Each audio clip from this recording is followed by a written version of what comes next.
In the year 2789, humanity had finally reached the stars.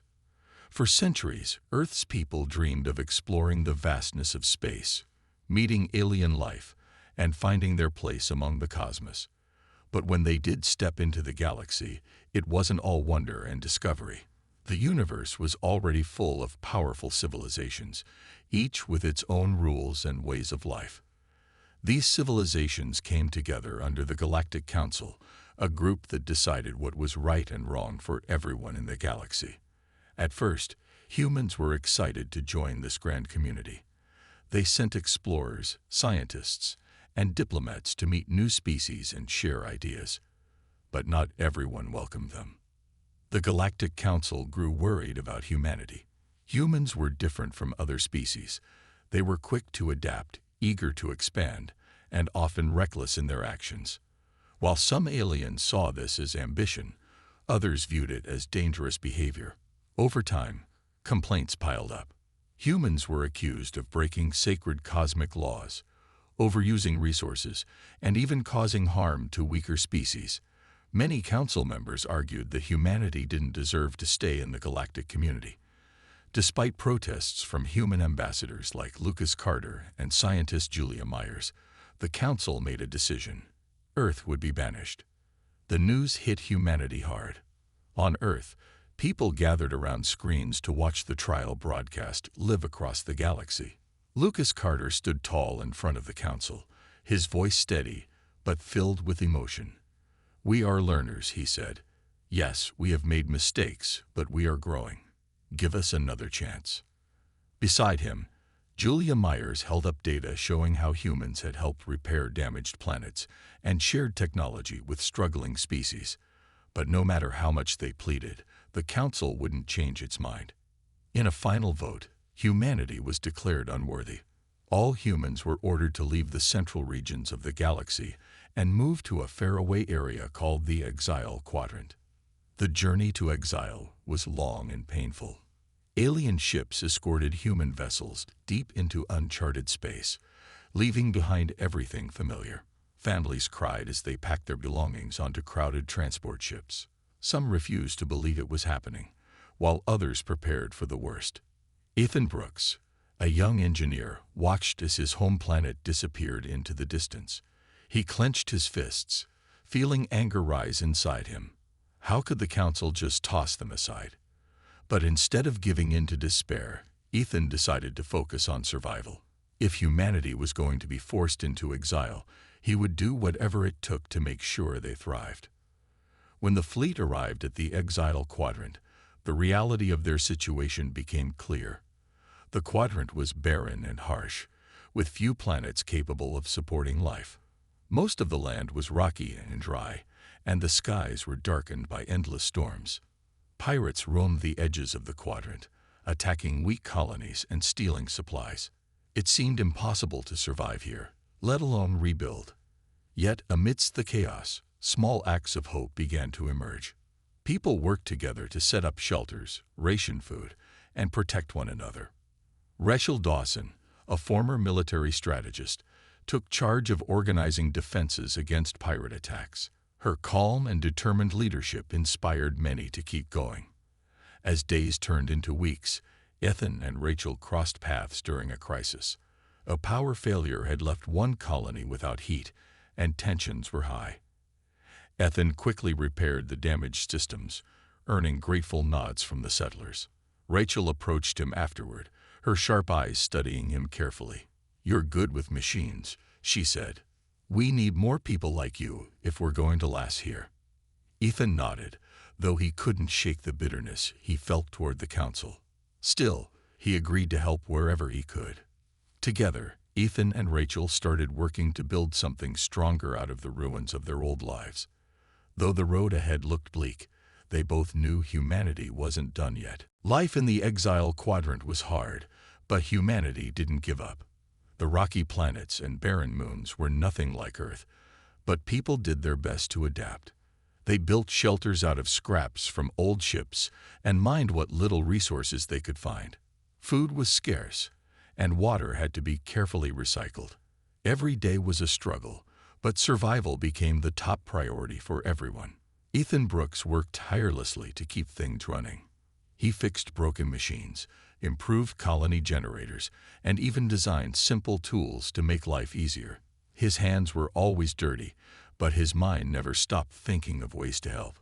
Rachel Dawson, on the other hand, focused on keeping people safe. Pirates were a constant threat, attacking weak colonies and stealing whatever they could carry. Rachel organized defense teams, trained settlers to fight, and set up warning systems to alert others when danger approached. Her calm but firm leadership gave people hope in a time of fear. Though Ethan and Rachel often disagreed, Ethan wanted to focus on building better technology, while Rachel insisted on strengthening defenses. They both shared the same goal: to help humanity survive. Despite their efforts, not everything went smoothly. Some colonies struggled more than others, and tensions rose as supplies dwindled. Arguments broke out over how to divide food and materials. A few groups decided to leave the main settlements, heading deeper into the quadrant in search of better land. Ethan worried that these divisions would weaken humanity's chances of survival. "We need to stick together," he told Rachel one evening as they stood outside a makeshift workshop. "If we split apart, we'll lose everything." Rachel nodded but pointed out another problem. "People are losing hope," she said. "They feel like this is the end. We need something to remind them why we're fighting." Ethan thought about her words long after their conversation ended. He knew she was right. Survival alone wasn't enough. They needed a reason to keep going, something to inspire them. That reason came unexpectedly. One day, a team of explorers returned from a distant moon with strange news. Daniel Hayes, a pilot, and Emily Parker, an archaeologist, had discovered ruins buried beneath layers of ice. The ruins looked ancient, far older than anything humans had ever seen. Inside, they found strange artifacts, devices made of shimmering metal that seemed to hum with energy. Emily believed these objects belonged to a long-dead civilization, one far more advanced than humanity. She called it the ancient technology and suggested it might hold the key to solving their problems.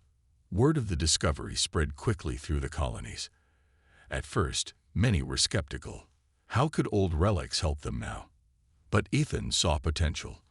If they could figure out how the devices work, they might unlock new ways to produce energy, grow food, or defend themselves. With Rachel's support, he convinced the colonies to pool their resources and send more teams to study the ruins. Excitement began to replace despair as people talked about the possibilities. For the first time since their banishment, there was a sense of purpose. However, not everyone shared this optimism. Some groups argued that the ancient technology should be used for revenge against the Galactic Council. Others feared it might be too dangerous to tamper with. Tensions flared again, threatening to undo the fragile unity Ethan and Rachel had worked so hard to build. Still, they pressed on, determined to find answers. As work on the artifacts began, Ethan couldn't shake the feeling that humanity was standing on the edge of something big, something that could change their fate forever. Whatever happened next, one thing was certain. The exiles were no longer just trying to survive. They were beginning to dream again. The discovery of the ancient technology sparked both hope and chaos among the exiled colonies. Teams of scientists, engineers, and explorers worked around the clock to study the artifacts found in the icy ruins. Ethan Brooks led the effort, his mind racing with ideas about how these devices could transform humanity's situation. Emily Parker, the archaeologist who first uncovered the relics, spent hours analyzing their strange designs. The technology was unlike anything humans had ever seen, built by a civilization that had vanished long before humanity even reached the stars. At first, progress was slow. The artifacts didn't come with instructions, and their purpose remained a mystery. Some of the devices seemed to glow faintly when touched, while others made soft humming noises. One artifact, shaped like a sphere, appeared to respond to human voices, though no one could understand what it meant. Frustration grew as weeks turned into months without any breakthroughs. Supplies for the research teams began to run low, and some settlers questioned whether the project was worth the effort. "We're wasting time and resources," one colonist complained during a meeting. "This stuff might not even work." But Ethan refused to give up. He believed the ancient technology held answers, not just for survival, but for humanity's future. Late one night, while examining the glowing sphere, something unexpected happened. Ethan accidentally activated the device by speaking a random phrase aloud. The sphere pulsed brightly, releasing a surge of energy that fried nearby equipment. Alarms blared, and everyone scrambled to contain the situation. Though the incident caused damage, it proved one thing: the technology could be harnessed. News of the activation spread quickly, reigniting interest in the project. People gathered around screens to watch footage of the glowing sphere in action. For the first time, they saw tangible proof that the ancient technology wasn't just a relic, it was powerful. Rachel Dawson, however, approached the discovery with caution.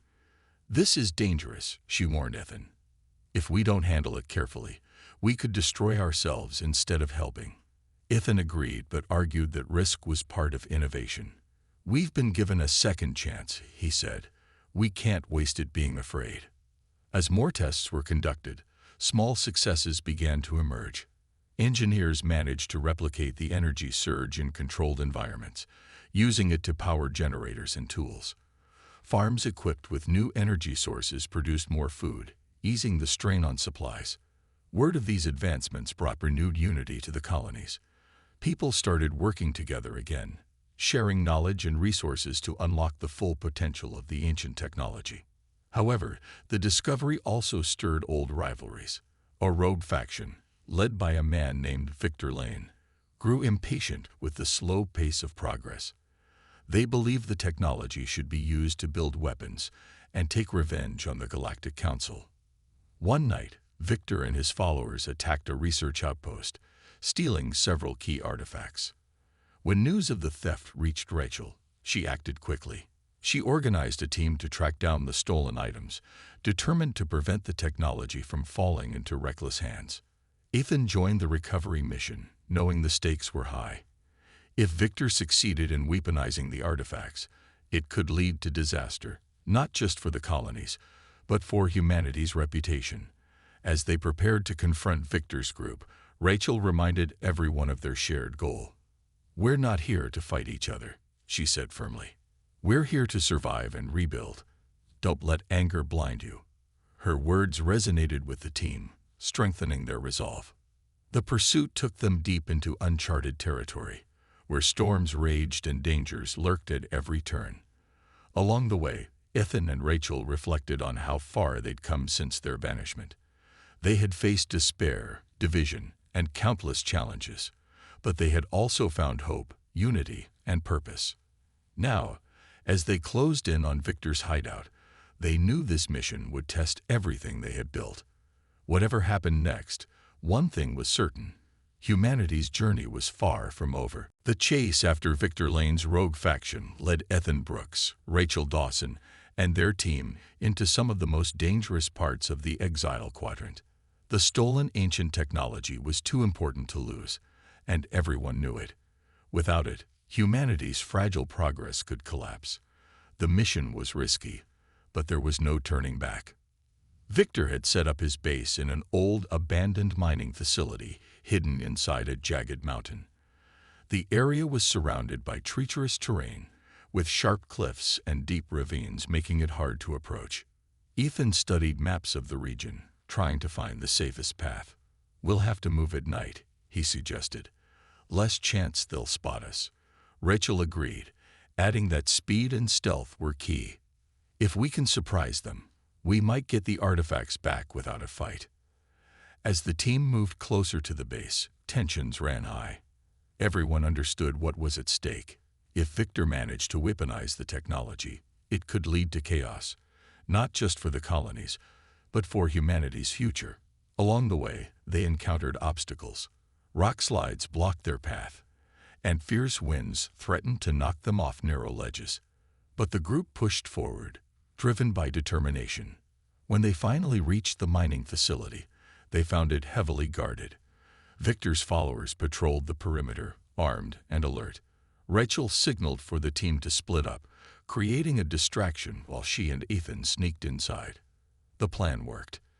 Two members of the team created noise near the front entrance, drawing the guards away. Using the confusion, Ethan and Rachel slipped through a side door unnoticed. Inside, the facility was dark and dusty, filled with old machinery and broken equipment. They moved quietly, careful not to make any sound. Soon, they found Victor in a large chamber where the stolen artifacts were being examined. He stood over a table, shouting orders at his engineers. "Make it work," he demanded. "We need weapons now." Ethan clenched his fists, anger boiling inside him. This wasn't why they risked everything to study the ancient technology. Rachel motioned for Ethan to stay calm. Together, they devised a quick plan. While Rachel distracted Victor by stepping into the open, Ethan would grab the artifacts and retreat. It was risky, but it was their best shot.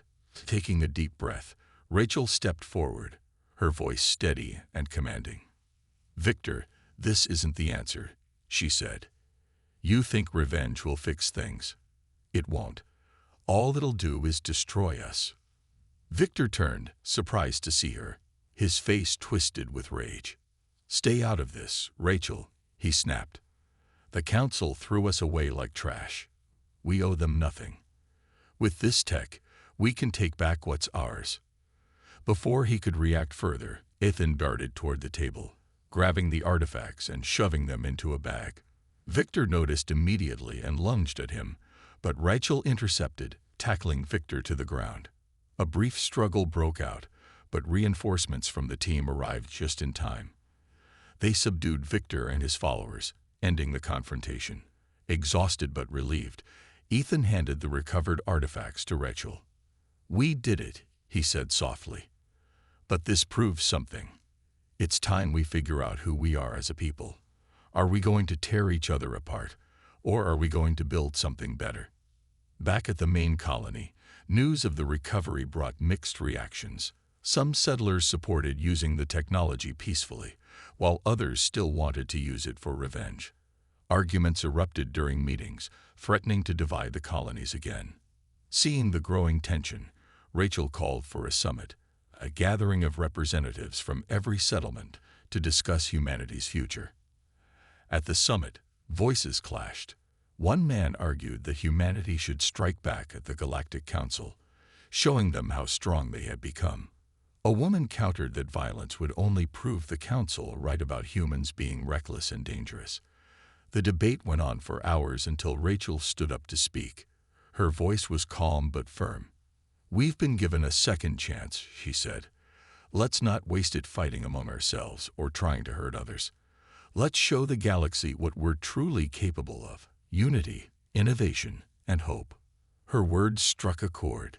Slowly, the room fell silent as people considered her message. Ethan watched as leaders nodded in agreement. For the first time, a sense of purpose began to emerge, one that focused on rebuilding and moving forward, rather than looking back in anger. Out of the chaos, a new vision for humanity started to take shape. With unity restored, humanity entered a new chapter in the Exile Quadrant.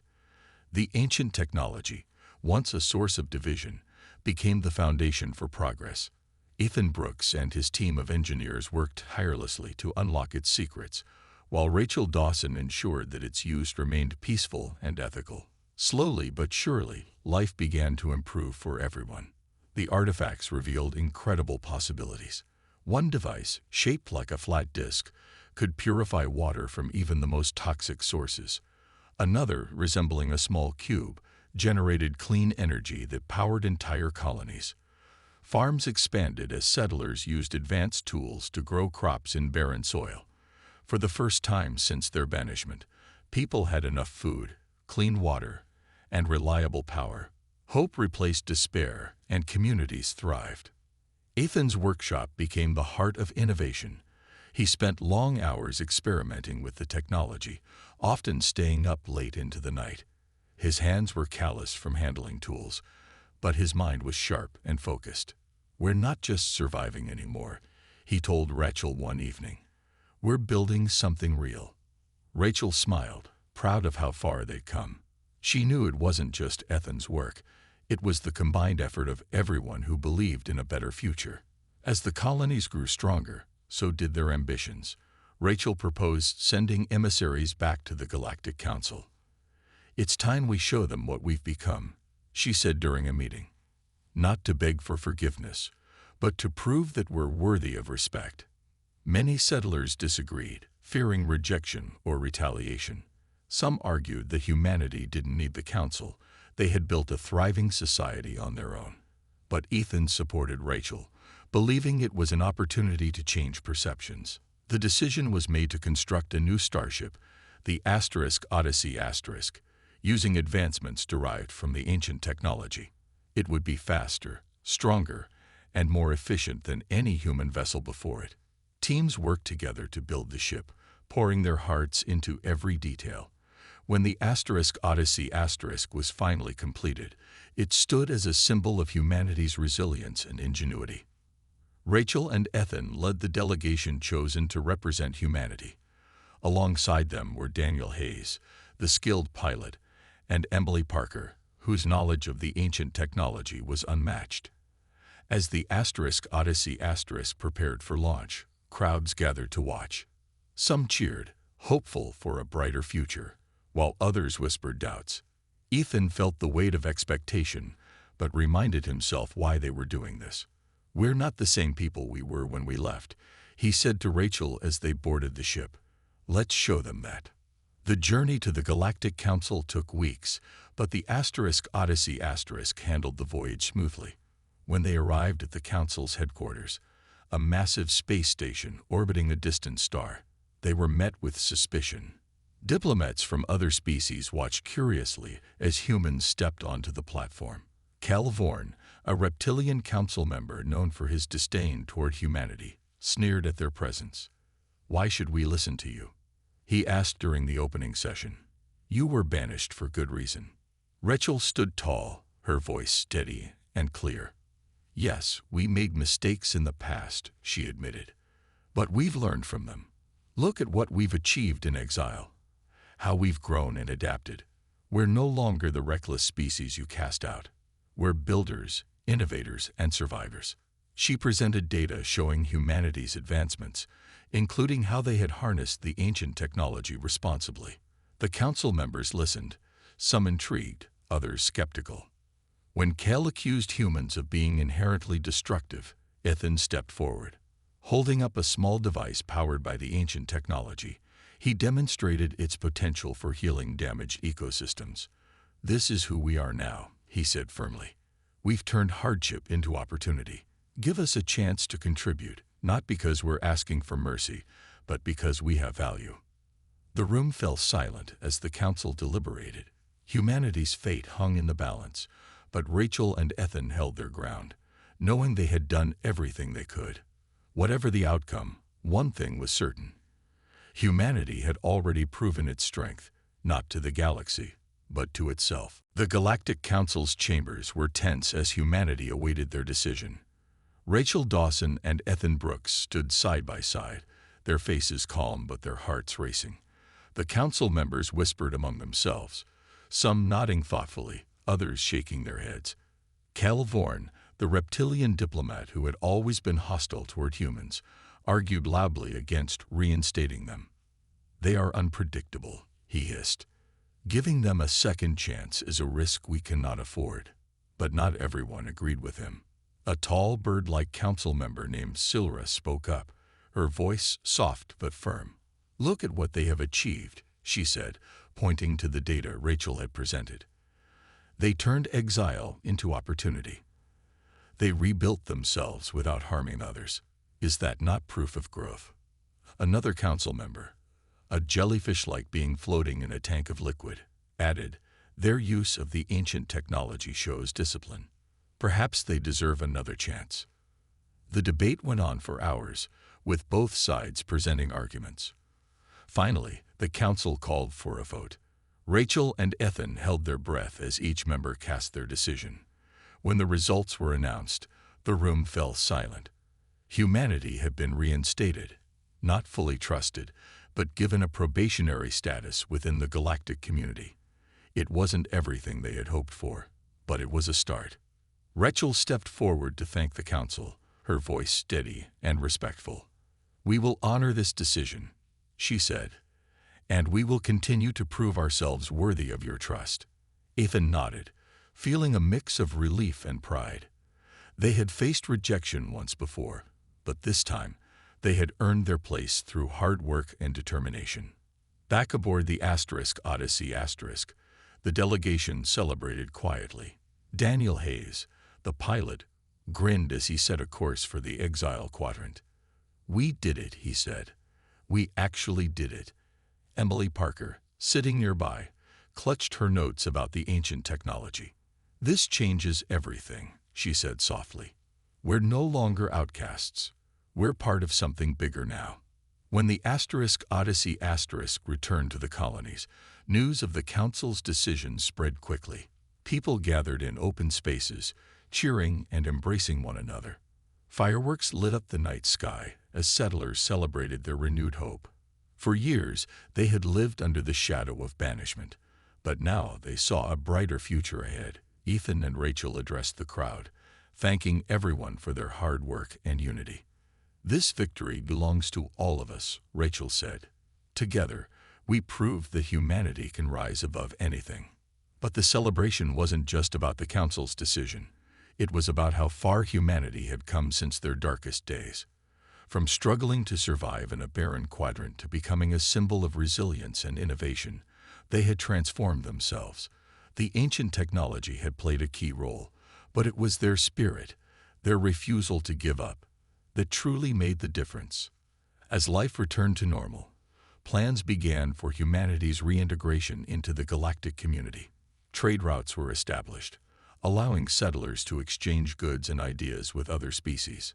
Scientists collaborated with alien researchers, sharing knowledge and discoveries. Slowly, humanity started to rebuild its reputation. Ethan continued his work, pushing the boundaries of science even further. He dreamed of exploring new star systems and uncovering more secrets of the universe. Rachel, meanwhile, took on a leadership role, guiding humanity's interactions with the Council and ensuring they stayed true to their values. Together, they inspired others to aim higher and dream bigger. Though scars from the past remained, humanity embraced its new role in the galaxy. They knew challenges lay ahead, but they also knew they could face them together. Banished once, they had risen stronger than ever, not to seek revenge, but to build bridges.